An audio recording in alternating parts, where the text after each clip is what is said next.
There are people that naturally they don't forget, but there are some that forget easily, but you can harness. So I want to use this opportunity to encourage someone. Maybe you have children that have been having a difficult time studying, or maybe they study and they cannot really understand. They are not doing that well in their academics. Well, I always teach my children at school. We have two types of memories. We have the short-term memory and the long-term memory. And not until you know how these two types of memory work, then you will not be able to harness. There are people that naturally they don't forget, but there are some that forget easily. But you can harness. You can make your memory. You can train your brain to remember things. And how do you do that? Have the short-term memory and the long-term memory. Both of them work differently.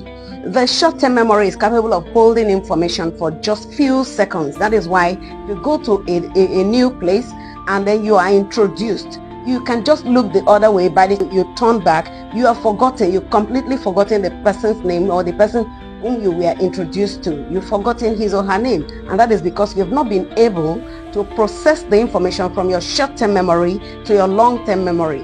Now, for you to be able to process your information and then save it, just as you save information in your laptop or in your phone, the same way you do even with your memory, you consciously and deliberately save it. One good way that you can enhance your memory is by applying what we call the ROT method. That's constant repetition. That is why if you go to all those nursery schools where every day they will be singing about 36 states and capital, they are able to say all of that.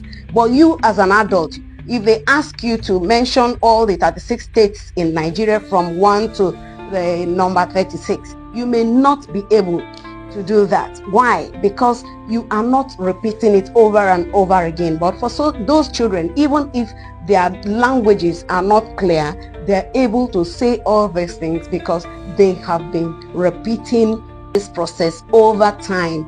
The same way you can never forget 1, 2, 3 unless you have an accident. Something affects that part of the brain where you have stored the information. The information remains.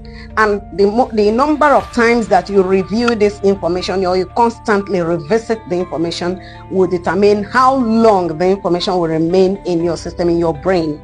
But if you don't deliberately process this information and then transfer it to your long-term